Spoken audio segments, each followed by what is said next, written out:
What's up, everybody, and welcome to another episode of Ladies Who Bronche. I am Julissa. What's up, everybody? This is Skittles. And this week, we have Brooklyn-born, dope actor, writer, comedian, Andrew. Who the fuck are you? Oh my gosh, who am I? Who aren't I, really, is the question. I'm everything, and man, I just love everything. I love stuff. And I absorb so many things. I'm a sponge, really, of culture and of art and of comedy. Man, comedy's my shit. I really love making people laugh. Yeah. You know, I started making people laugh in kindergarten. I told my first joke to Miss Kennedy, my kindergarten teacher. It was an impression of a giraffe eating. It's not that good now. I was going to say, can we hear it? No, it's not that good. It's not that good. It was a thing I did with my face. And Miss Kennedy liked it so much, she grabbed me by the wrist, brought me out into the hallway, and called all the other kindergarten teachers to come watch me do this thing. And so at a certain point, in that moment, I realized I have every single kindergarten teacher in the palm of my hand laughing in the hallway at this thing that I'm doing, and about 160 children are completely unattended because of what I can do with my dumb face and the power that I absorbed in that moment, the things I could do with comedy. I was like, oh, I'm gonna run everything with this. That's awesome. So it started comedy and then it built into acting? You know, I didn't think for a long. I didn't think of that story for a really long time. The one with Miss Kennedy, as being the moment that I realized that I could do comedy. But it was, and then I continued to do, you know, all the theater that they did in, you know, my elementary school. So whenever there was a show, I was like, oh, can I do that? Yeah. I got the lead in I think it was my first or second grade play in elementary school, and it was Home Alone 3, Lost in the World. Right? Because part two had just come out. Right. And so it was Home Alone 2, you know, Lost in New York. And so the teachers got together and they thought they'd write this script to teach kids about the world. Right. And then, you know, of course, Home Alone 3, the actual movie, came out after that. So we had the first Home Alone 3, what PS10. Yo. PS10, shout outs. Claim your rights. The Louisa May Alcott School. Wow. Yeah, it's a magnet school now.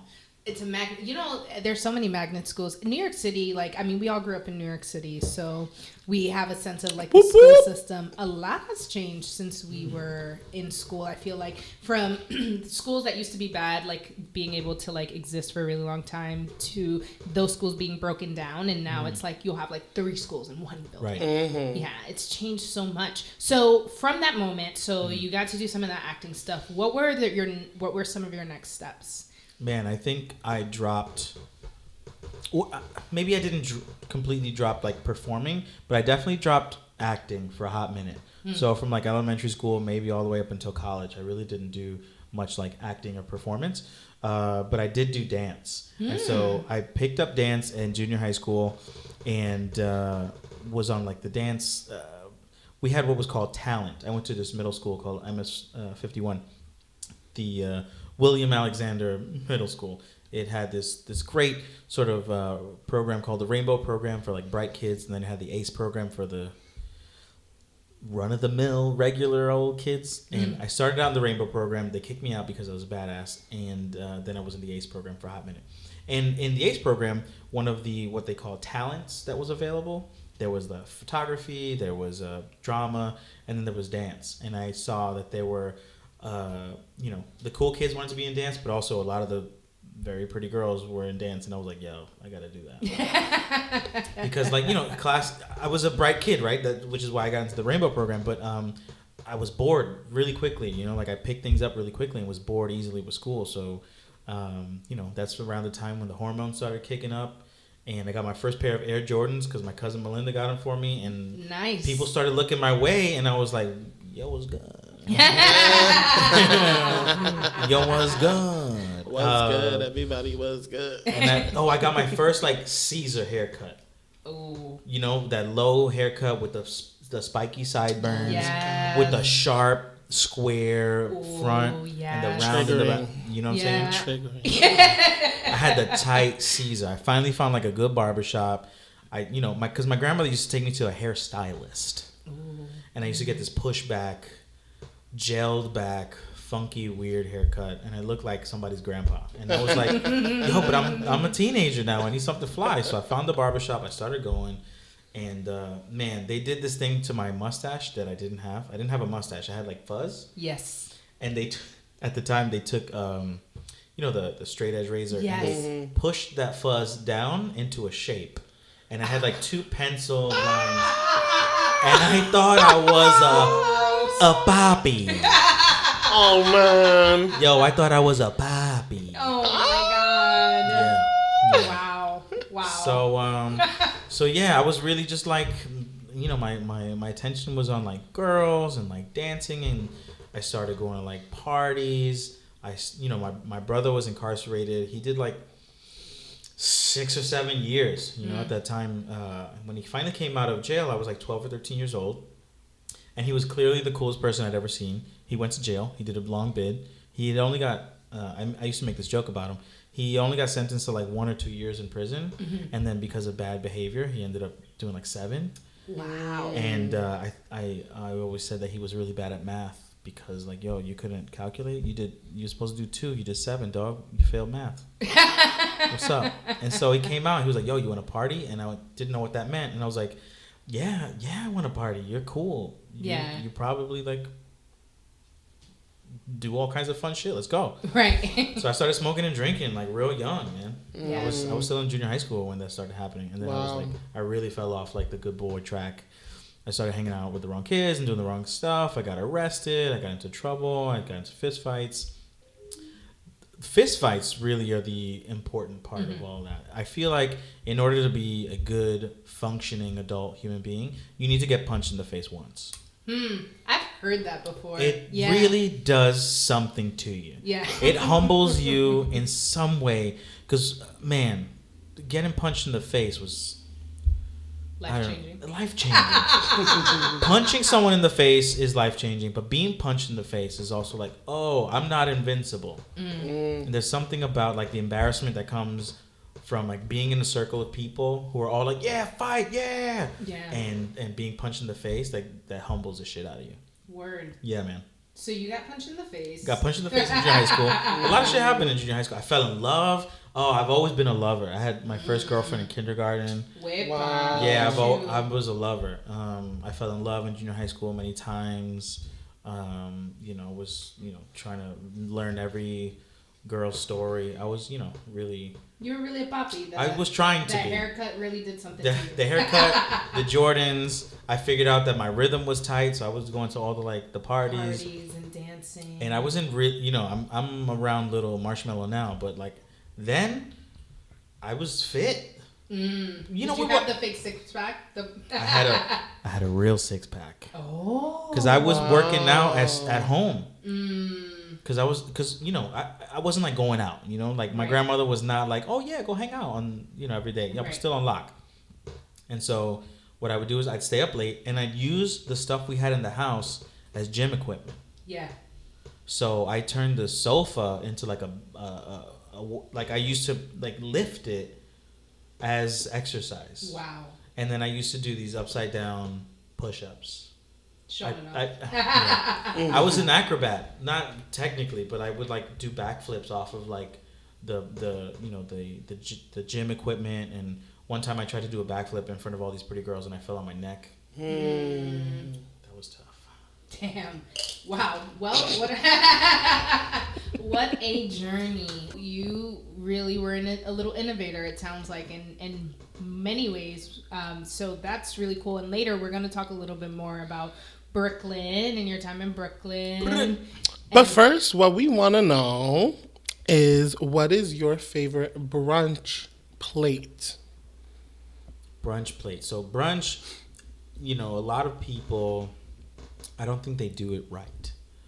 I think brunch is an opportunity to pig out on both breakfast and lunch. And so when people don't get both a breakfast item and a lunch item in their brunch dish, I'm like, you're fucking up. Yeah, that's real. Agree. You've done it wrong. That's real. Doing?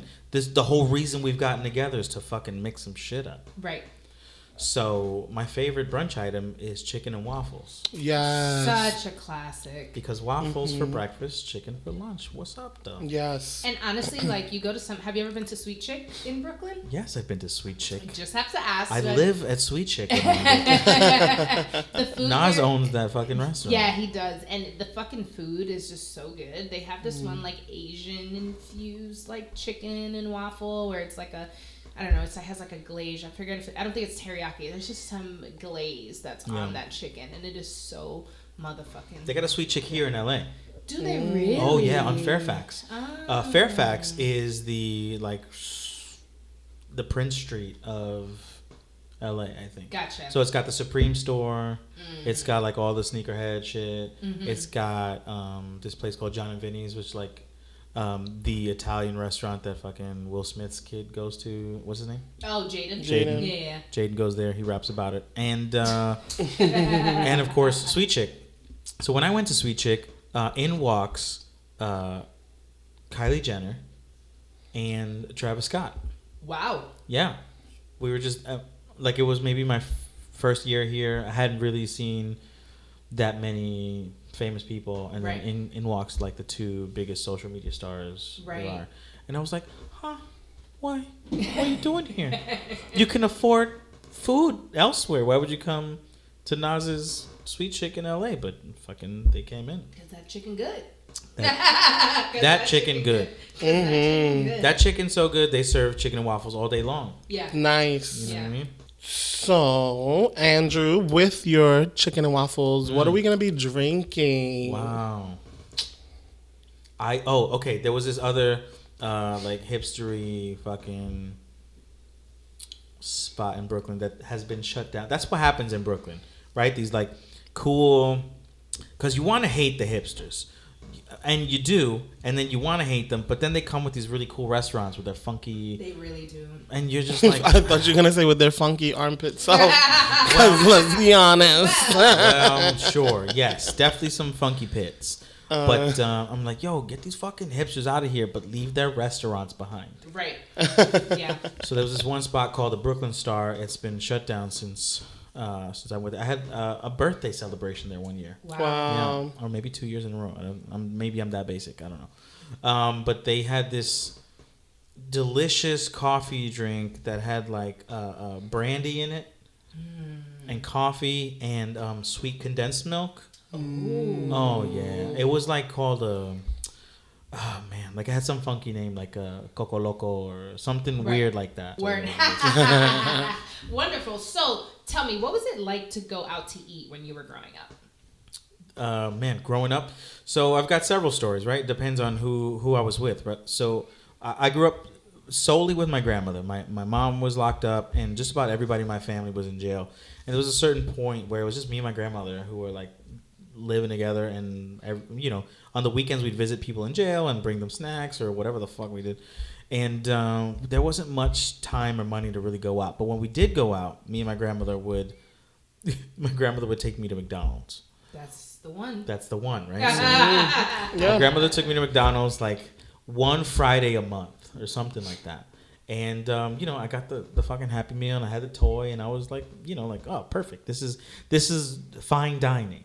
McDonald's is fine dining because it comes with a toy. A toy. Yeah, and So- what was your favorite toy? Like, do you remember? I vividly remember they invented a character that had a moon for a head.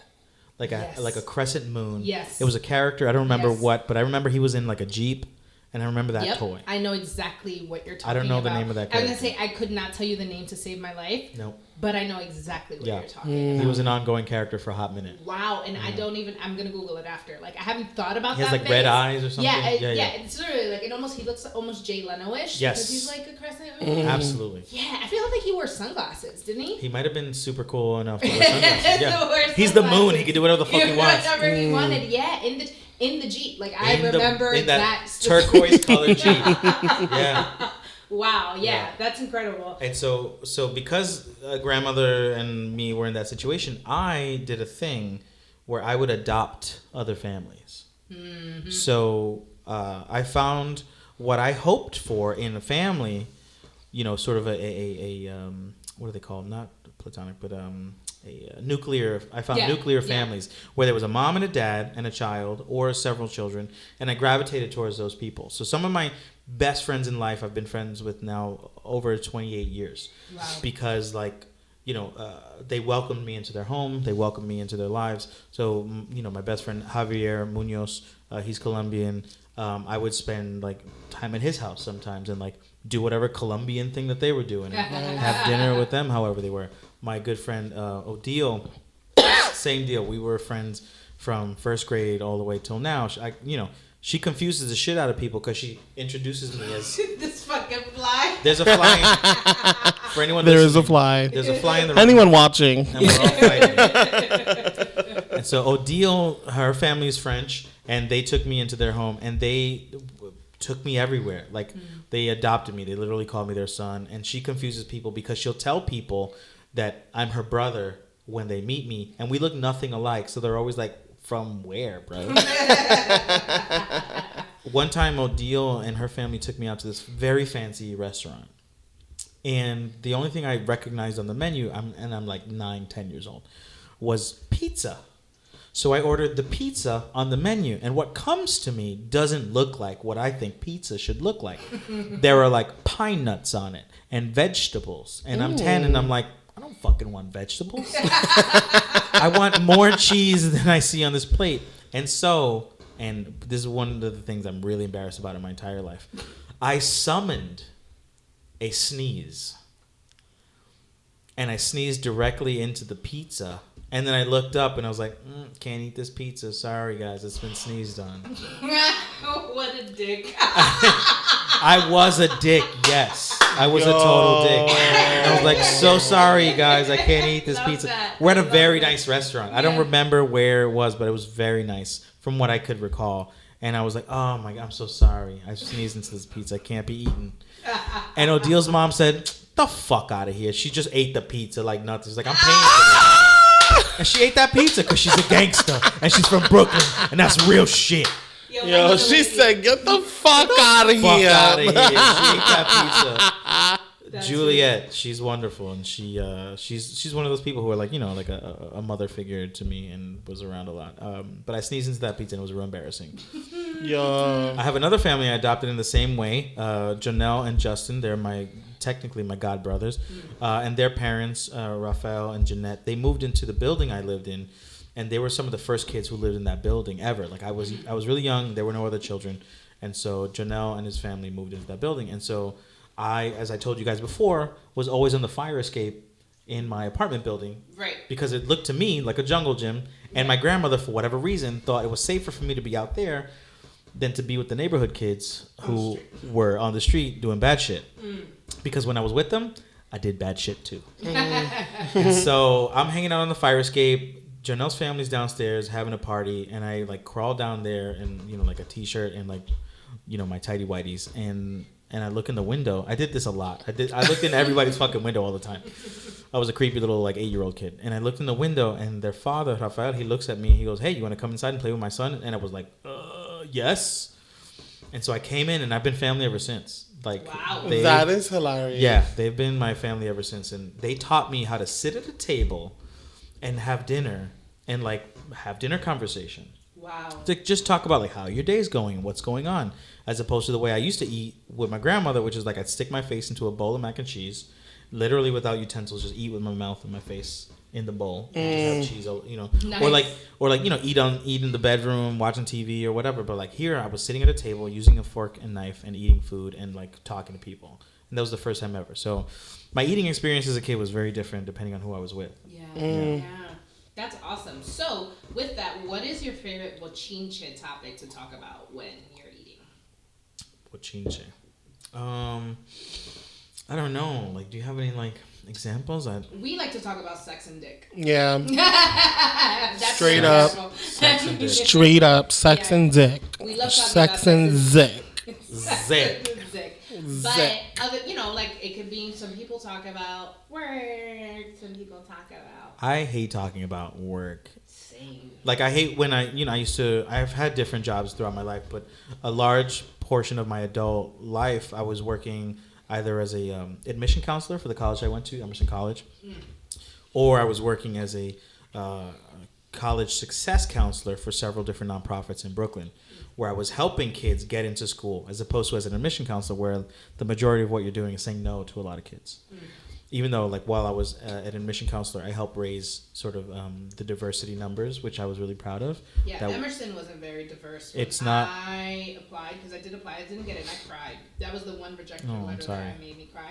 See, I didn't know you, so I couldn't get the hookup. Well, I wasn't there and working yet. You weren't working We're yet the same age, so I couldn't have. Yeah, I couldn't and have I known. went to tour, and I remember, I think it was like 4% black, and like 2% something else, like 2% Asian, and I think like 2% Latino, or at least the year I was applying. Right. I remember being like, that's really fucking scary. It was bad. What? It was bad. Yeah. So thank you for that work. Like. Well, I mean, I went there so I went to, like I said before, CUNY. I got my 2-year associate degree at BMCC, Borough Manhattan Community College. What? I got into several of their programs. I'm a high school dropout, so all of that is extraordinary, right? I was a sophomore for 3 years in a row at FDR High School. It was not a good school. Didn't work for me. I had a lot of shit going on at home. My brother got shot. My aunt passed away. My grandma had a tumor in her head. My grandfather had a stroke. Like, all this shit was going on all at the same time. I'm 16, 17. I start dating this girl who at the time was like way older than me. I'm 17. She's like maybe 23, 24. Oh. Something like that. She had a kid. Why was she dating? No, she shouldn't have been dating me. She shouldn't have been dating me. So she shouldn't have been dating me. But I was seeing this girl, and she tried to pull the old I'm pregnant situation. Oh no. She tried to do that. I found out she wasn't telling me the truth about that, and I dipped. So I don't have any children out there. Just letting the world know. I almost got caught in one of those scenarios, and so things were rough. So I had a lot of things going on at this time in my life, and so I got to school one day, and we were learning about this type of math where they have imaginary numbers. Do you remember imaginary numbers? I do. You do. Okay. So imaginary numbers is a sect. It is a portion of math, I think is part of pre-calculus maybe, where the answer to a mathematical problem can be a number that does not exist in reality. Mm-hmm. So I'm going to school to learn about what? Shit. Yeah. So, because like at least in context of LaGuardia, the only reason why I remember this was because like I wanted an advanced Regents diploma, so you took pre-calc. So I took pre-calc, and our school didn't offer regular pre-calc. It was only pre-calc honors. And so it was like that's when I tell you I got consistent 65 for an entire semester. It was that class. Well, 65 is just passing, right? Yes, yeah. Like just passing. So I got all this real shit going on at home. My brother's in a bullet-induced coma. Jesus. I've got my aunt dying by surprise. We had no idea. She was sick, but we didn't know she was gonna die. And I go to school, and motherfuckers are like, "Oh yeah, 2 + 2 is a number that doesn't exist." I was like, fuck this. And I signed myself out of school. I was like, no, you're not going to have me here learning bullshit when I got real shit. Yeah. Mm-hmm. I went through a whole series of like going to therapy and trying to like do shit. At the time I was working at a summer camp / after school program as a group leader and supervisor. And I felt like that was more rewarding to me to like be a role model to these kids and come in every day and teach them what I knew about the world and help them in their lives, because high school wasn't cutting it for me. Yeah. But in general, then, so you don't about cheating shit. You don't talk about shit. Oh my God, was that the question that we were on? Yeah. I don't know. But we know what you don't like talking about. You don't like talking talking about. Don't like talking about work. Well, right, we don't like talking about work. And so I was doing this work as a counselor, either admission counselor or a college counselor, helping kids, and I just didn't want to talk about work. When I was like with my coworkers, like after work, and they would just devolve into like, oh my God, this kid and this case and da da da da da. I didn't want to talk about that shit. And I think at a certain point, it made me, it was part of my decision to sort of like go and like commit full time to being a creative. Mm-hmm. When I couldn't escape the feeling of please stop talking about this work that I do. You know, if you don't want to talk about the work that you do all the time, then it's not work that you want to do. Right. Yeah. Wow. I'm sorry. He's just talking over me. I'm like, yeah. There you go. No. Wow. I think that's really. Drop the mic. Yeah, honestly. All right, let's move into our cheers to the ladies who section where we shout out motherfuckers who are doing dope shit. Yes. So, Netflix, Dike, is coming to New York because we said fuck Amazon. Yeah. They're coming into Brooklyn and Manhattan. So we're building 2 facilities in these spaces, and it's going to be really dope. I think the amount, it's $100 million like investment that's being made here. So in 888 Broadway, that'll be the Manhattan location. They have about 100,000 square feet. And then over at Brooklyn, they're going to be at 333 Johnson Avenue in Bushwick. All these repeated numbers. Naturally. Yes, all these angel numbers. And they have 161,000 square feet in Brooklyn. So, and it's going to be like a... You look like you have a question. Is 888 Broadway, is that near... It's uptown. That's definitely uptown. That's... I think 888 Broadway, and this has nothing to do with like it's what's in the happening. 50s, I'm pretty sure. Yeah, it's where Kaplan... the Kaplan Leadership Program had their offices. That's the program. That building, that black building. It's a giant building. Yeah. I remember one time I came out of that building, Paul McCartney was downstairs having lunch at some like diner. Oh yeah, the Beatles are great. And none of the other like people I was with knew who Paul McCartney was, and I was like, "Come on, guys! Wow, come on!" They're like, this is gonna bring about 25,000 jobs. Maybe it was 777 Broadway. I may be wrong. But I know, well, 888 Broadway is a big black building that's like near where you're about to hit like Central Park, the beginning of Central Park. Anyway, New York shit. But that's where the site is gonna be, and I think that this is great just because.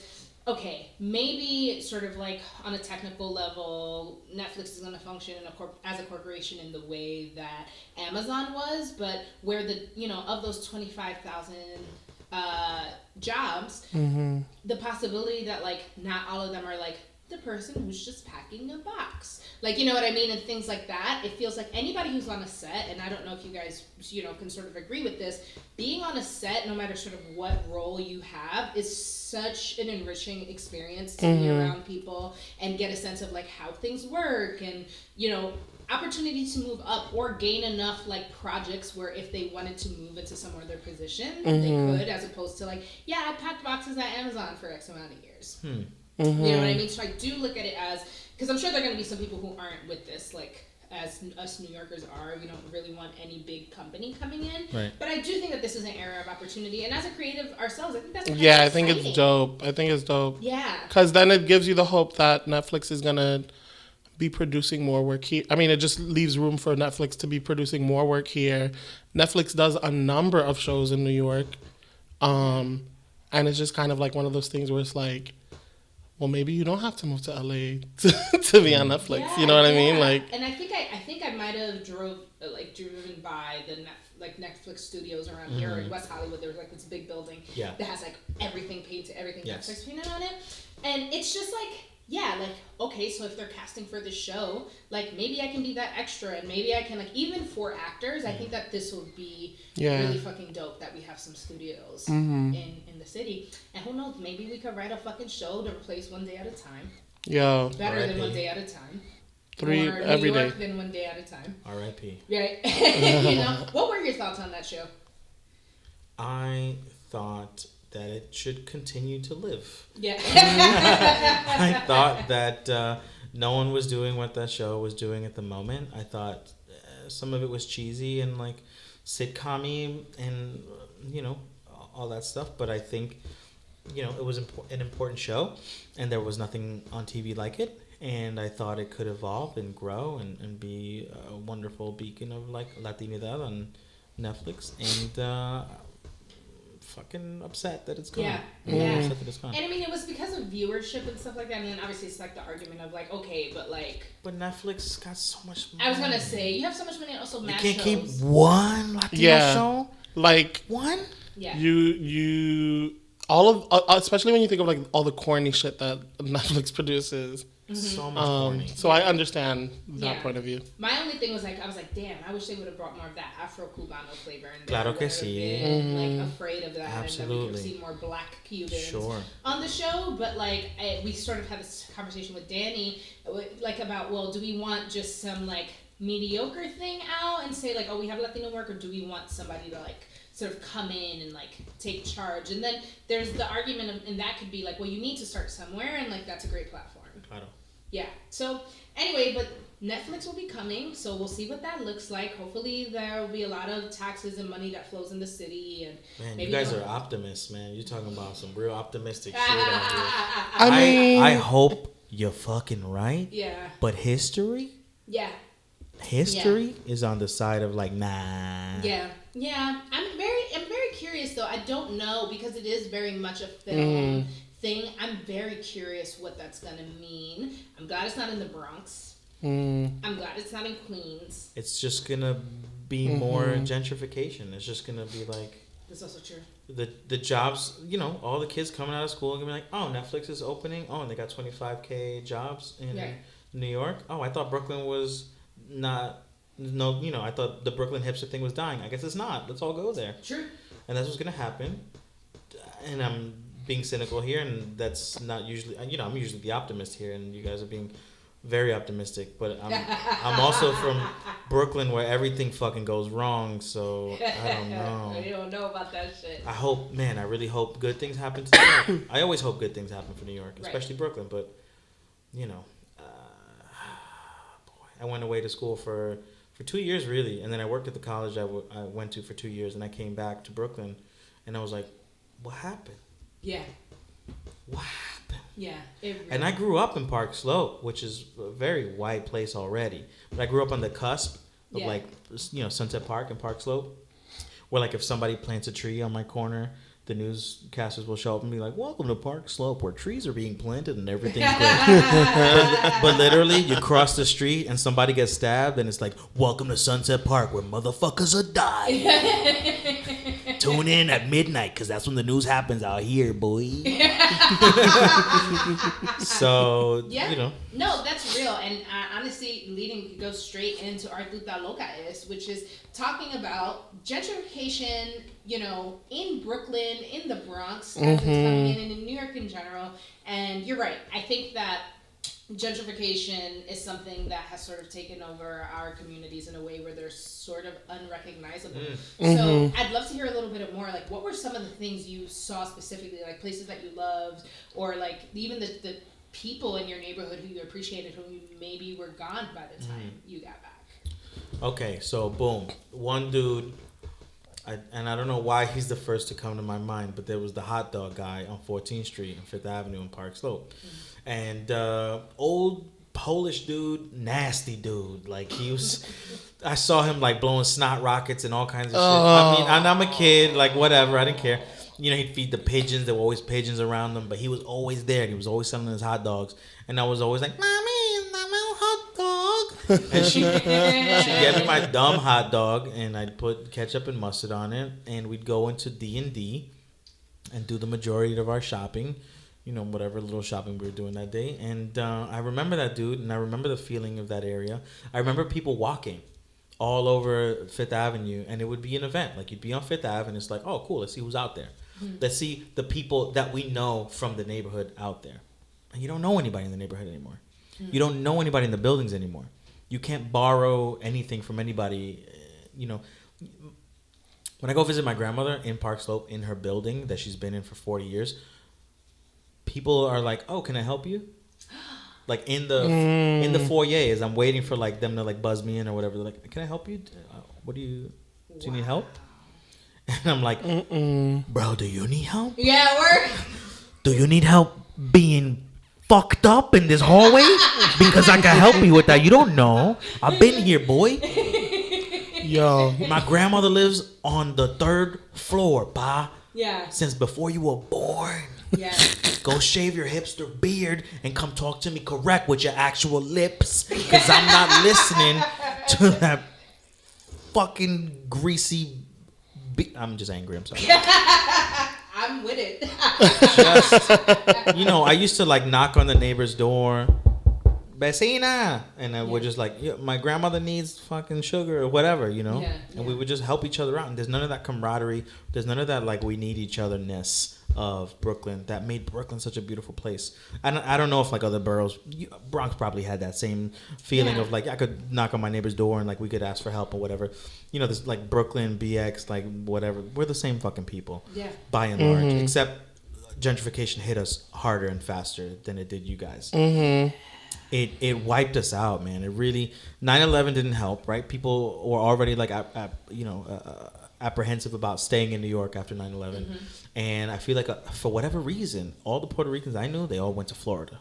They all went to Florida. There was a flight of all the Puerto Ricans you can read about it. It's to like Florida. Well, I haven't read about it. It was just a feeling I had of like, there was where did all the Puerto Ricans go? To Florida, and that's because when people talk about the elections and swing states and stuff, Florida is known to be a swing state, yes, because of los cubanos and their Republican views, pero también a lot of the East Coast, New York Latinos went down, mainly Puerto Ricans, and that helps change like that swaying it a bit because they had a bit more democratic views and they weren't necessarily as Republican as the Cubanos were. So that's like a thing. Yeah. So like Puerto Ricans left the city in droves. Puerto Rican neighborhoods started, from what I could tell, disappearing.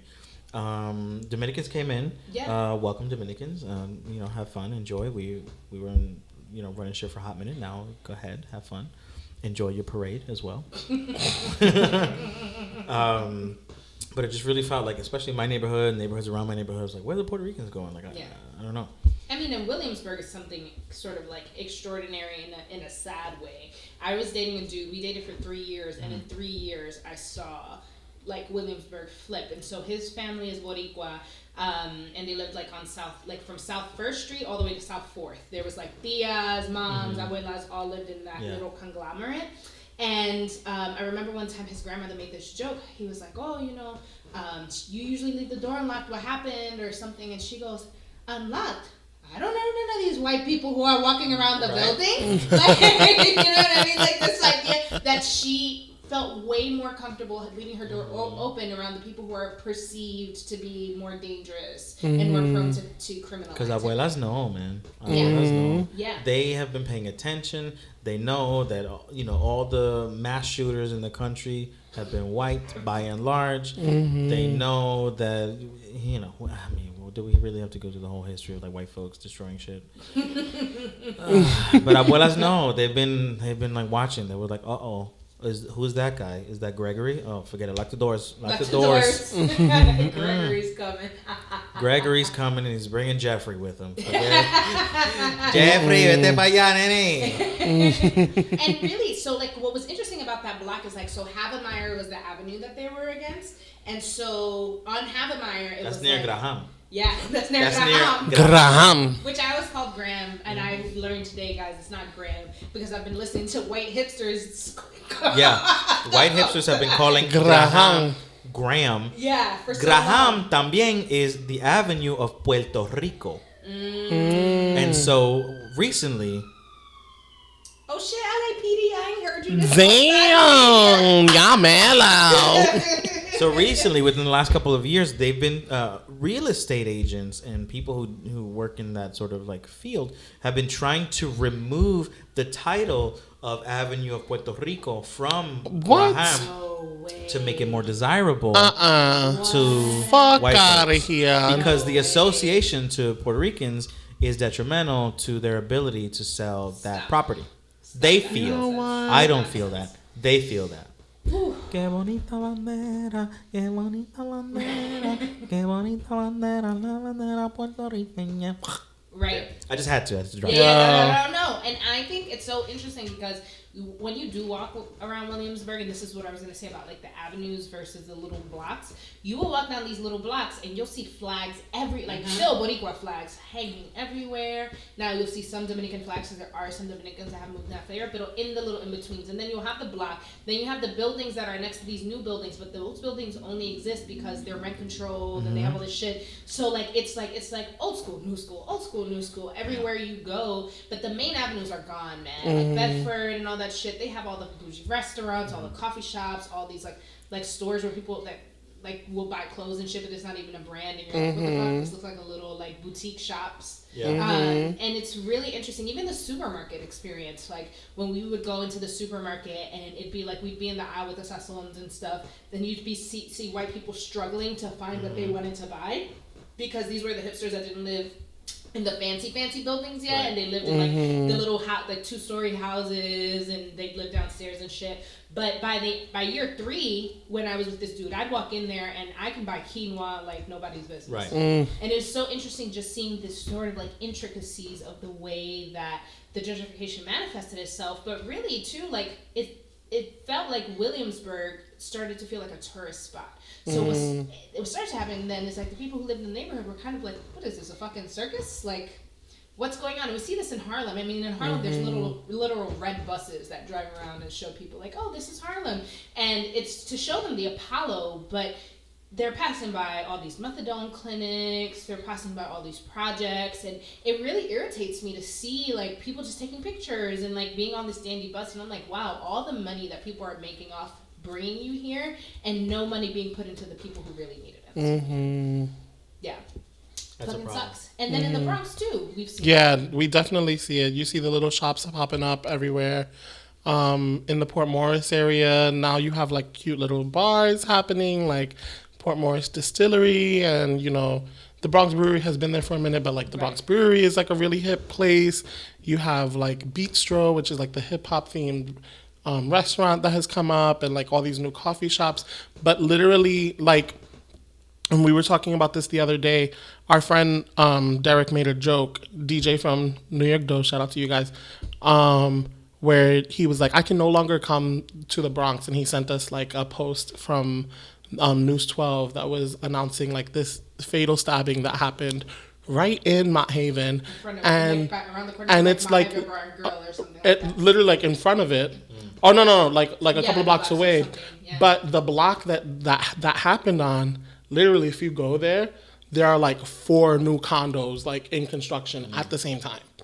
Like, and there's just these new buildings popping up everywhere. And at first it was only happening in Mott Haven, but like if you go towards where Julissa lives, where there's going to be like a new Metro North stop, there's new apartments and buildings popping up there. If you go to the South Bronx where I work, which is a couple of stops away, new buildings popping up there. And you're talking about like hood neighborhoods. I personally just moved into a new apartment, which when I tell people where I live, they're like, oh, you're in the hood. You know what I mean? And so like, for me, I'm like, oh, am I a gentrifier? But then I'm like, no, I've been here. I've been here in the Bronx. I work at a job that I can actually afford, you know, to live there. And also, I wouldn't have had the job. I wouldn't have had the apartment if it were gentrifiers. I got it because my mom's coworkers' parents didn't want to sell it to someone that they didn't know. So then they gave it to me and my brother. Yeah. But even still, like where I'm living now, like you see it. The supermarket from the outside looks janky, but then when you go inside, it's lit. Yeah. You know, bodegas are starting to flip. Their food areas are becoming cleaner. Yeah. It's little things. The gates are being painted. Yeah. The fire escapes are being redone. Yeah. Now everybody has those number things that you could call up. Yeah. So it's definitely evident. It's present. I'm just laughing because I didn't even think of that. We're used to like the doorbell downstairs always being broken. And now they're Always. fixed. Yeah, It's even a seriously. thing. Or even something as simple as the entrance has like a new awning with a number on it. Yeah. Like, Tírame la llave. Yeah. No, and it's so funny because I live in Parkchester, but I live by East Tremont. So on East Tremont, like it's the path where you then go into like fancy like bougie Bronx, which has existed. That's not a gentrification thing. But it's really interesting to like sort of take that ride and journey, and that where it starts to clean up now exists a lot earlier than it did before. I also think that's what's different about the Bronx is that because we've had the luxury of seeing the different waves hit, we now know. So like a lot of these businesses that Juan's naming are owned by Black or Latino people, which is wonderful. A lot of the struggle that's going on though right now is that the community is flipped on its back, and it's like, okay, but who is putting the money into your businesses of color? Because those investors are the same people who are building these buildings that are causing the problem. They're having a real hard time filling those condo buildings in the Bronx because New York as a whole has not changed this perception of the Bronx, and and New York as a whole doesn't know that stuff is going on. We know because we're there, so we're seeing it with our own 2 eyes. But not all of the shops are open, and there's still some shops that you see that they're like, doing construction inside and all that stuff. But once all that whole strip is done, we're fucked. We're fucked because now there's enough things. So now it's like, 1 or 2. But when it's like 5, 10, like a bunch of it, it's fucked. There's a lot of white people who aren't getting off in Harlem anymore. Like, that's just the truth. Yeah, they're staying on longer. Yeah. And like when you think about like how, so like with Williamsburg, it was the case of it being a very Puerto Rican neighborhood that flipped. But like with the Port Morris area that is happening in First, there wasn't shit there. Like you're not talking about just like it maybe being a Puerto Rican neighborhood. You're talking about like it being like super problematic, like super dangerous projects, and then literally nothing. like empty lots, like factories and shit. Yeah, it's where Fresh Direct is. Like, so FedEx has a big hub there. UPS has. They did that with a huge part of Brooklyn, 3rd, 2nd Avenue, and like in the 30s, like South Brooklyn is what they call it. But it's sort of that space between Park Slope and Sunset Park. They have in the Industry City.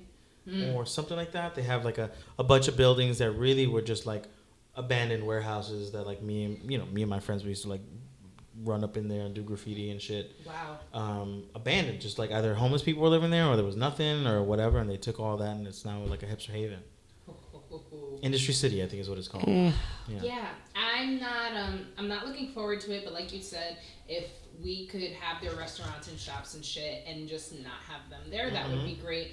And it really begs the question, like, have we not brought these types of businesses into these areas because we assumed that the people there wouldn't actually appreciate it? Or is it that the goal is to bring people in? Does that make sense? Like, is it because we don't think this is special, so we're not going to open there? Or is it like, we want to change this shit up, so let's open this because they'll come? Because I feel like that's also part of it now. It's like you see something, you're like, oh, fuck, gentrification. Like, you already know. Even, like, getting a cleaner or remodeled fast food restaurants. Like, when the McDonald's gets the new when the McDonald's get flipped. And it starts to look like the new Manhattan ones, you're like, Oh, that's in my neighborhood.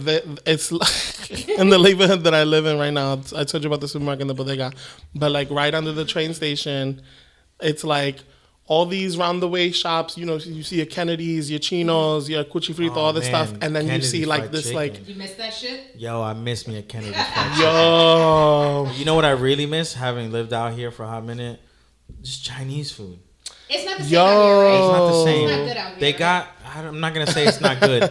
What I am gonna say is that it's different. Yeah. It's different. I can't get a chicken and broccoli. That chicken with broccoli combination. Like regular chicken and broccoli from Brooklyn, like or anywhere in New York. Anywhere in New York, you get the same chicken and broccoli. Out here, it's like, yo, why is this watery, B? Ew, why is it watery? Because I'm always down for chinos, but it's just different here. It's not bad. It's just different, and what I want is what I want. I've so far found one pizzeria that has Brooklyn style pizza. That's sort of okay. That's close. I've had pizza here in LA, and I'm sorry to Los Angelinos. I had pizza here that I spit out. Wow. Have you ever in your life taken a bite out of a slice of pizza and been like, because even dollar pizza in New York, even dollar pizza, I would die for dollar pizza. Oh man, for the shit I ate out here. Damn. My lady and I, we ordered it one night. We were like, oh, this has good reviews, and it was just like, bótalo, throw it out. I don't want this. Oh no. I never have. Remember last night I was like, we were trying to order, and I was like, nah, I don't know if I trust pizza. Yo, yeah. There's 2 spots. There's Joe's Pizza, which is on Sunset Boulevard. Okay. In West Hollywood. Which is like the chain. Which is like because there's a Joe's Pizza in New York, and so what I think same is and more same owners too. Oh, okay, yeah, I know what you're talking about. Yeah. And then there's also Two Boots Pizza, which has like Two Boots, yeah, which is decent. They have New York Two Boots, and they have Two Boots here, and those 2 places have been as close to like New York style and decent pizza that I've had. Damn, that sucks. They've got a lot of other really good restaurants here, but not the stuff that I grew up with in New York that I just want. Yeah, that you just Yeah, I feel like everything here is like artisanal and vegan. Yeah. Yeah, there's a big push for like healthy stuff here. We literally in this week of shooting, because we always offer mimosas and shit like that. Yeah. But like, you're the first guest that we've had all week that drinks. Oh, that drinks with you? No, and Joe. And Joe. The The second one. The second guest that we Wait had. a minute. You guys are giving out free champagne and motherfuckers aren't drinking? Yo. Fuck out of here. I got shit to do tomorrow and I'm still drinking with y'all. You give me free champagne. Fuck out of here. But as a whole, overall, when we look at gentrification and we know it's inevitable, so how do you think, Andrew, that you can still live in the Brooklyn, like assuming you would go back and live in Brooklyn, how could you still hold on to the Brooklyn that you know and love given all the changes that have happened? Fuck. You just go east. The further away from Manhattan you get, the more Brooklyn is still Brooklyn. Mm-hmm. Right? Man, I lived in Bushwick right before I came out here 2 years ago. And I still felt in pockets of Bushwick that I could get stabbed at any point. And that's a good indicator That's really good. Yeah. of Brooklyn, right? I need to live in a place where it keeps my New York senses sharp. Yeah.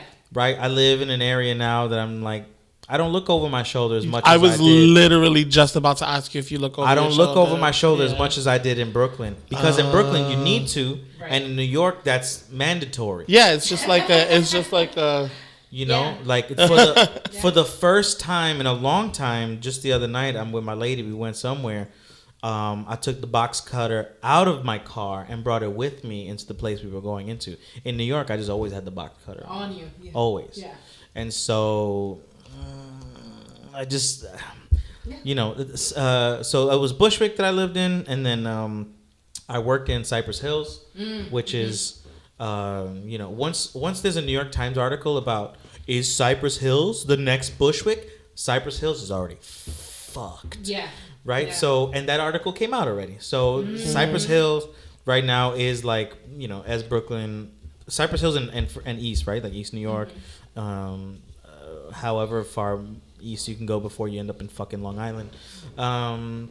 That's still Brooklyn. That's still about as Brooklyn as you can get. Yeah. And that may be the way it is for the next maybe 5-10 years before, like, people come in and do what they did to Bushwick and what they're doing, what they've been done to Williamsburg. Like, it's all just going to happen. Yeah. All of Brooklyn is going to get, it's like, some sort of hipster cancer. Yeah. And it's just spreading and it's going to take over. Yeah, for sure. Fuck. Sorry. No. All good. All right.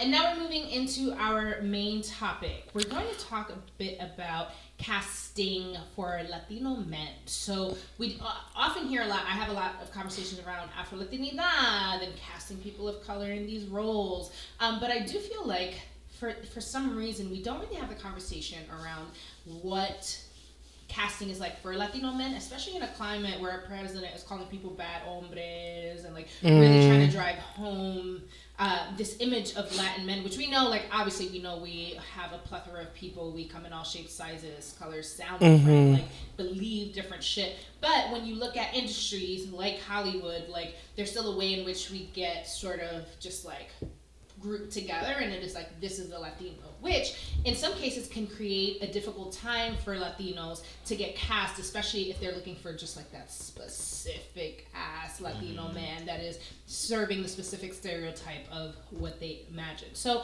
I'd love to hear from you, Andrew, like, once you got back into the swing of things with acting and you were auditioning for stuff, what was that experience like?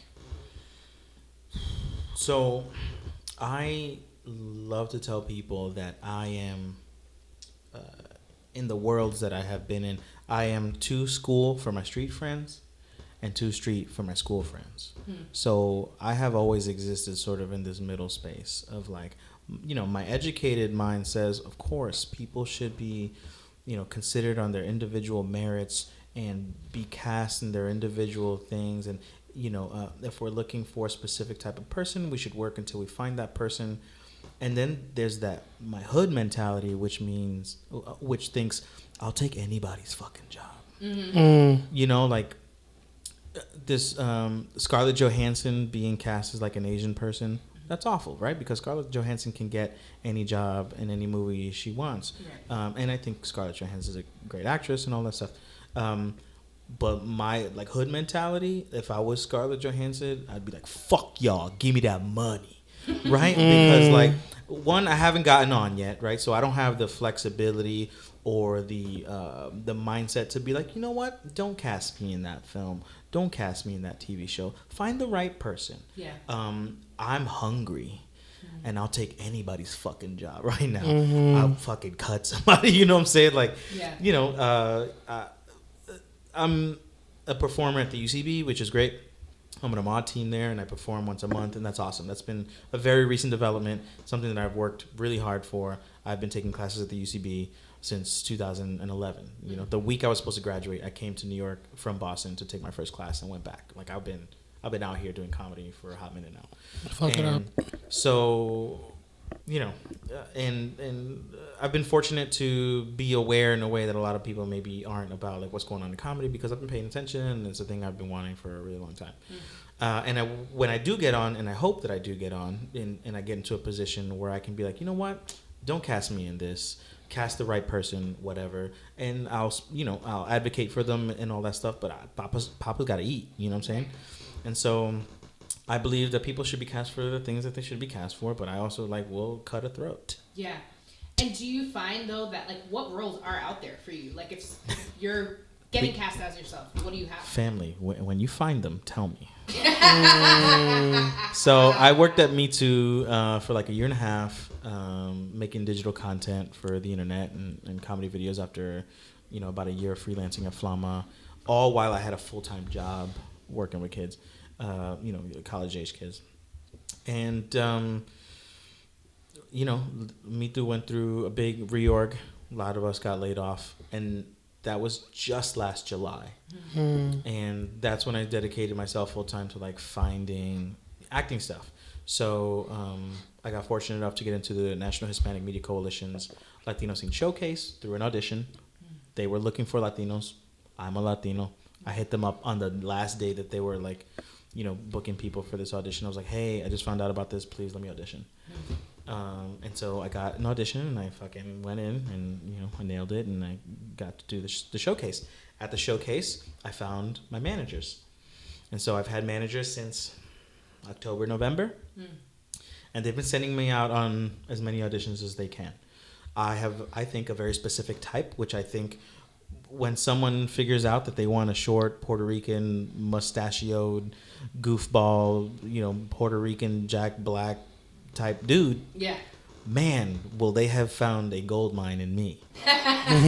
But no one's looking for that at the moment. I think I don't know anybody who's trying to tell stories about folks like me. I don't know. I don't really know. I've gone out on auditions a lot here in LA for Mexican roles. There's mad fucking Mexicans here. I don't know why they would hire me. Right. I don't really look Mexican, and I don't really speak Mexican Spanish. They want this very specific sort of Mexican accent. And every time I put it on or try to put it on, I feel like this doesn't feel good. This feels like I'm doing a caricature of a Mexican person, and that doesn't feel right. So I don't know. I don't know who's telling Puerto Rican stories. I don't know who's telling stories that I could really, fit into, which is why I write my own stories. And I've written several things on my own that, I'm trying to, I submitted a script called Prospect Avenue, which is where I grew up in New York City, in Brooklyn. It's right now it's a web series that's also, essentially my pilot to the Macro Episodic Lab.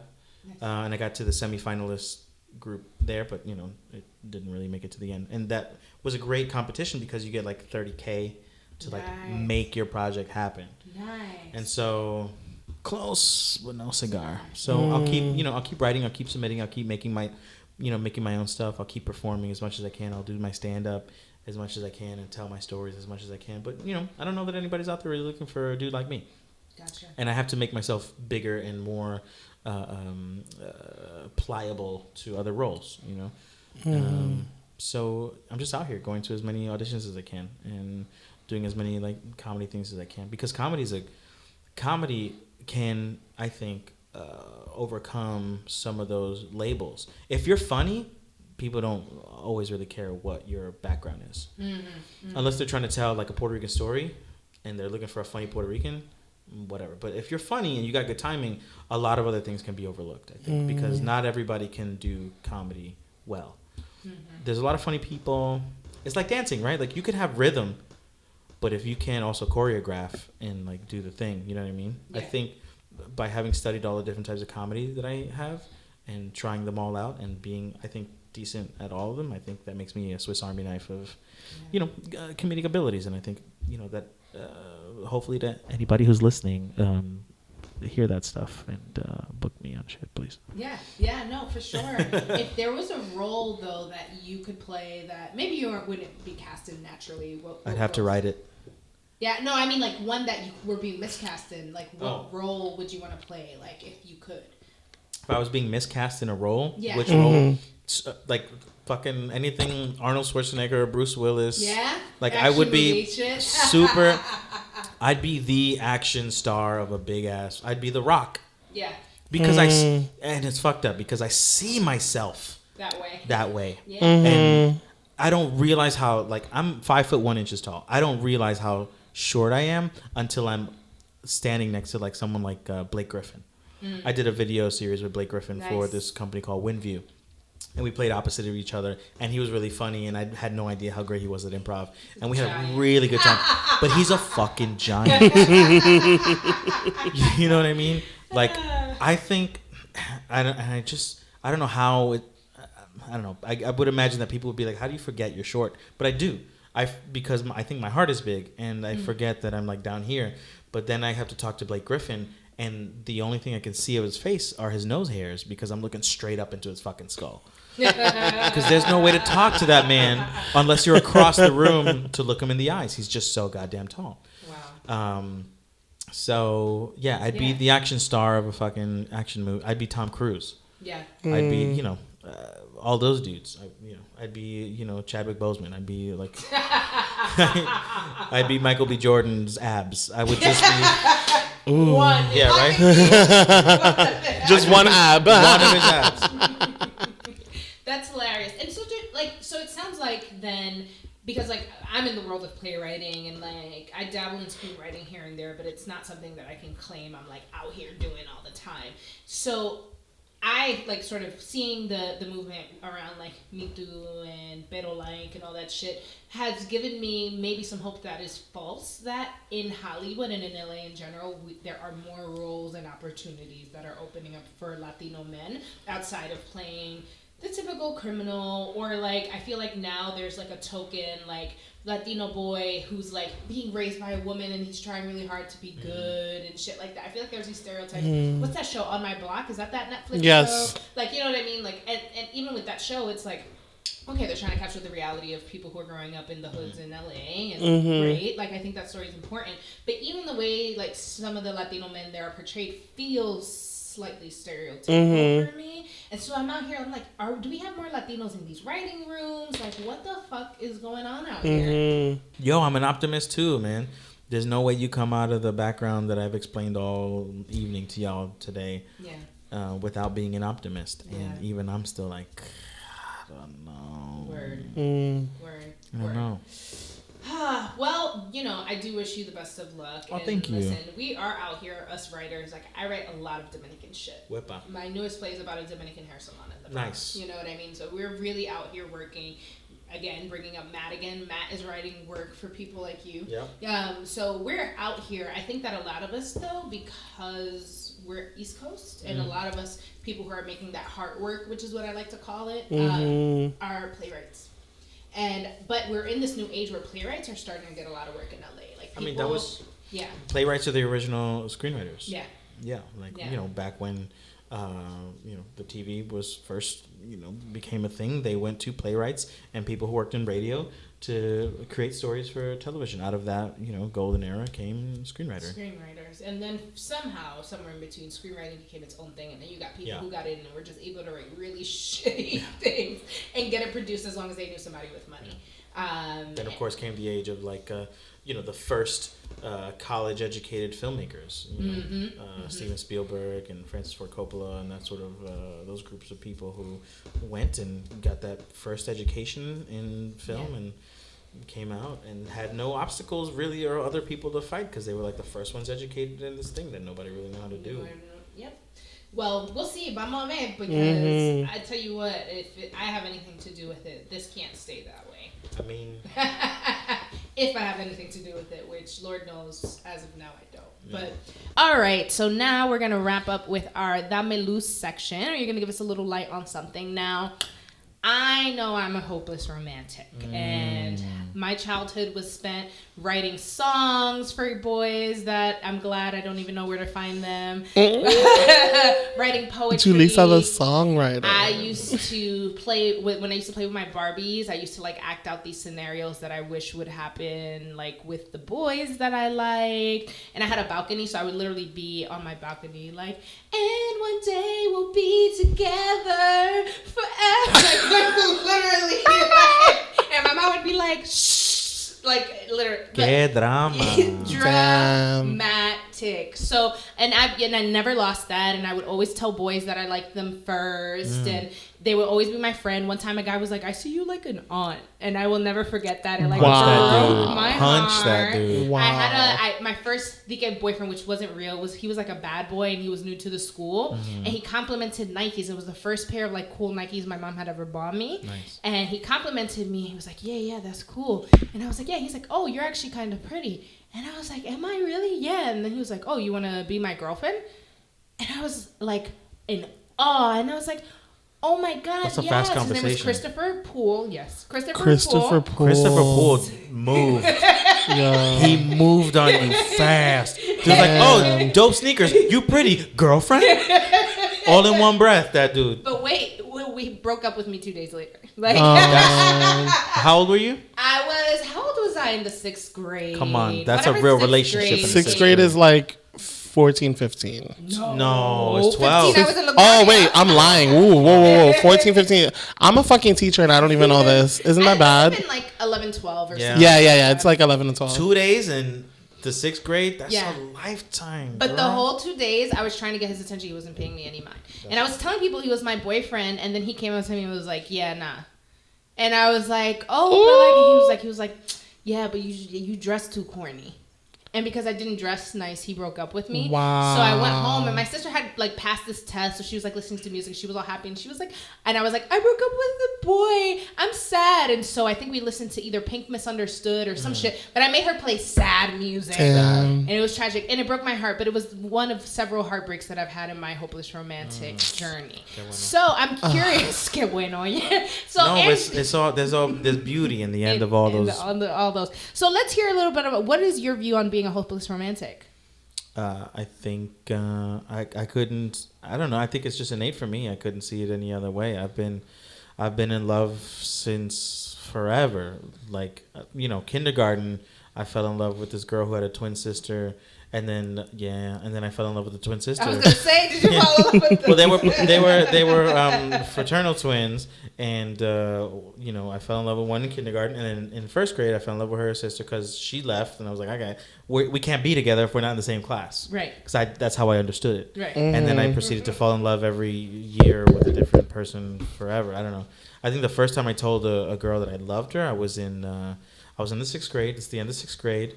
And I think I was like 12, and we wrote each other some letters. There was a lot of like, "Oh yeah, I totally am in love with you," and she was like, "Oh yeah." She was a little older than me, and that ended after like like a month. I was constantly just like girl crazy. Junior high school, we had here's a big problem. We had in junior high school, I'm 51. We had lunch. All of the students in the school had lunch at the same period, and we were allowed to listen to this. Listen to this. We were allowed to leave the school in middle school. In Brooklyn for an entire hour. Because white kids in that school. That school has mad white kids. It's because the white kids. White kids. Here's Yes, there was some white kids, but there was also some not white kids, and there was also some wild ass shit happening. Yeah. You know, like my first year at the school, the 7th and 8th graders got lost their lunch privilege because there was this massive fight that broke out, and the principal at the time, Mr. Schlar, got his wig pulled off and trying to break up the fight. He came to break up the fight. He got his wig pulled off. And it was wild. And the whole 7th and 8th grade had to stay indoors. Damn. Somebody the same day, somebody got stabbed. Oh, It was wow. wild. Yeah, Nah. it was wild. Yeah. We also had like up the block there was John Jay High School, which had a lot of bad kids in it too. Actually, oh man, this is dark. The dude who shot my brother was a student at John Jay when I was a student at MS-51. Nah. And I knew him. And he had actually held my son, my brother's son, like a couple weeks before he shot him. That's some dark shit.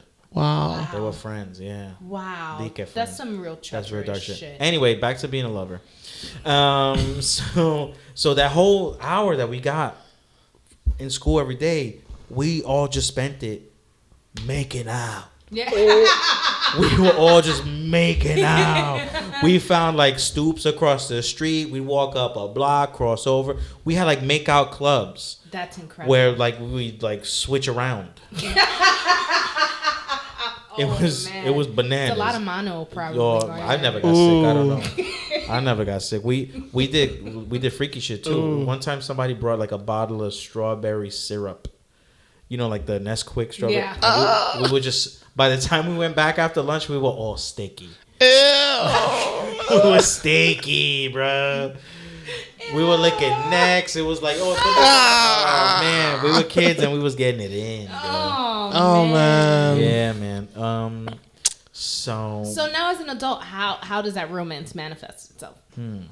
I think I've been, I think in the last like 10, 15 years, I've been in like 3 serious relationships. And they've all taught me something. And I've grown from each of them. And I think I'm finally in a place where through lots of variables, right? Through like, I'm in therapy. And I've been in therapy, I don't know, in some form or another for the last like, I don't know, since I was 18, you know.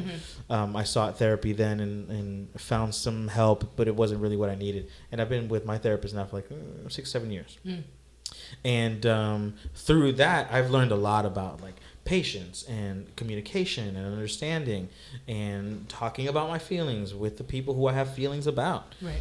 Negative or positive. And so I think I bring a lot of that to my current relationship, and it's the healthiest thing I've ever been in. But I've also been in like really unhealthy relationships where we used guilt on one another. We used, we were using each other's sort of, if either person stepped out of the relationship or did anything, we held on to that and used that against one another for a really long time in one of my previous relationships. In a relationship before that, I was in a place where my partner wasn't ready to be on the same page with me. I was like, I was gunning for success. I was about to go away to college, and I was really considering all that stuff. And she was in a place where she was like, in a sorority and really enjoying that. And like we were just in 2 different places. I wasn't about like being, in Greek like or anything like that. And she needed to live that life. She needed to be there and do that. And that was where she was. And that was beautiful. And that she should have been there. But I wasn't there. And I needed to move on and do another thing. So in every sort of relationship, you learn something. And you got to be open to it. And you got to get fucking heartbroken. You got to just fucking be in the depths of your despair. I've been in really dark emotional places through breakups and shit. Yeah. Crying on the floor, super dramatic. Drinking. I've been in those places. Yes.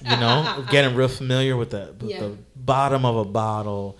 I used to fucking wake up in my grandma's crib.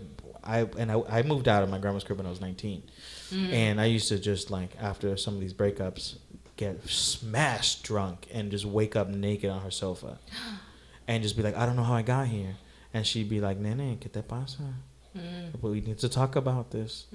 And she would like, tell me, there's light at the end of the tunnel. Yeah. Because sometimes, you don't think there is, and then there is, and you gotta fucking get back on the horse. Yeah. But yeah, I'm in a really loving relationship right now with someone who like I communicate with openly about everything, and we support each other professionally and emotionally and romantically, and it's a really good thing when you get through all the really hard shit and you find someone that you're like, oh fuck, this is what I've been going through all these hardships to finally get to, and she's just the best person. It makes it all worth it, kind of. Absolutely. In a way, because it's kind of like you go through so much horrible shit, you really do believe after a certain point, like either I'm gonna die alone or no one, or I'm incapable of being loved.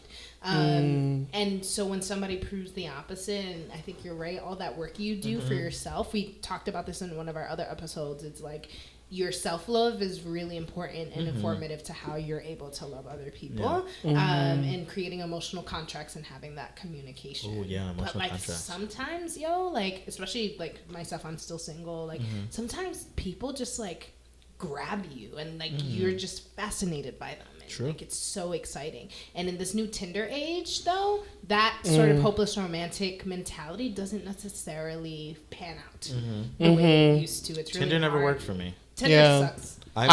I feel like the you guys bringing up like social media and like the dating age, I think like as a gay man,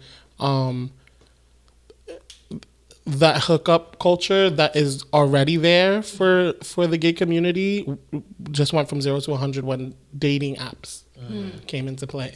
And so that's why like when you say like admitting to being a hopeless romantic, for me, I guess I'm like, I don't know if I'm a hopeless romantic or if I'm just jaded by like hookup culture. But like it's not something that I've ever been too focused on, And with that, like I said, hookups are a lot more frequent and stuff like that. That's fascinating to me. Yeah, and I've always like been more focused on like trying to make dreams come true and like follow my passions, that I've always told myself, and maybe this is an excuse of like not having relationships or anything, but like I've always told myself, well, I'm too focused for that. Like I don't have the time to focus on someone else if I'm focusing on what I want to do, so I don't know. I think though, when the hopeless romantic in me wants to like reach out and let you know that when you finally meet the right person, whoever that person is, they'll understand all the things you're talking about. My girlfriend wants her career to do just as well, as she wants my career, and vice versa. We both want for one another to succeed in all the things, and we're supportive of that.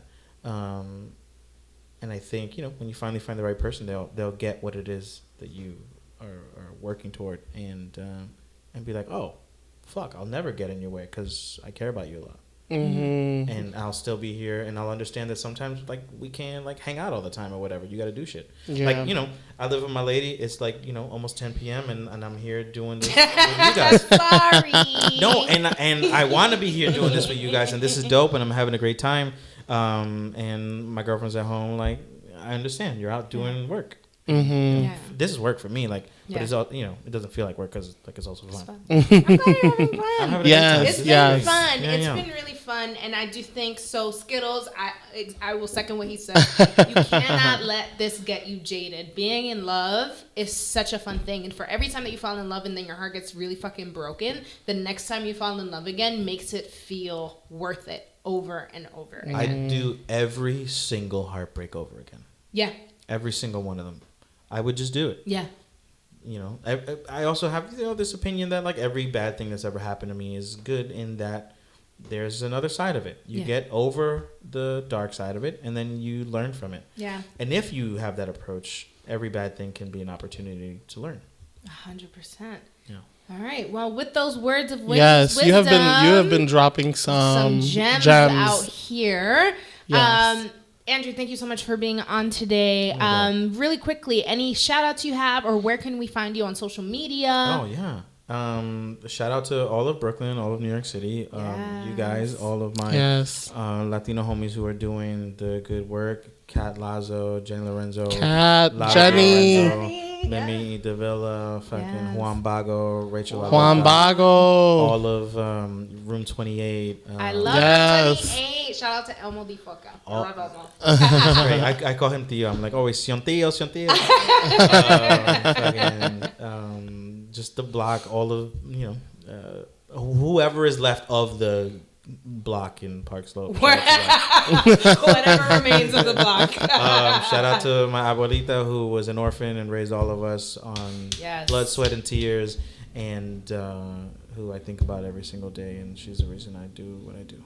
Amen. Yes. If people want to find me, they can go to @Andrew Santiago, the number 1, @Andrew Santiago 1. On every social media platform. So it's the same handle on Twitter, Instagram, Facebook. I also have a Facebook page, Andrew Santiago Comedy. And my website is andrewsantiago.com, which I was hawking for like 10 years, waiting for the lease on that URL to. Wow. Yeah, I paid a lot of money for it. Wow. Congrats. And thank you. Yeah. Before there was the dude, I think his name is Philip Andrew Santiago. Maybe if it's the same dude, I don't know, who's a dancer in New York, and there was just a photo of like a beautiful ripped black dancer in like shirtless with like the leotard like Alvin Ailey style. There was just one photo of that person, and that was the only thing that would show up when you went to andrewsantiago.com. And then eventually that photo disappeared, and it was just a purple background, and for years I was just like, man, I hope the lease on this URL, this domain goes up so I can buy it. And I fucking did. Amazing. And it's mine. AndrewSantiago.com, @AndrewSantiago1. I do stuff for LATV, so check them out as well. I do stuff for Me Too as well, so check out We Are Me Too. And you can catch me every single first Wednesday of the month at UCB Sunset at 8:30 p.m. My team is called Moon Goon, and we're just goofballs having fun on stage for y'all. Amazing. Yes. Thank you so much. And you can find us at Ladies Who Bronche on Instagram and Facebook, Ladies Bronche on Twitter, and we're all on the podcast platforms. Thanks so much for tuning in, and until next time, Bronche.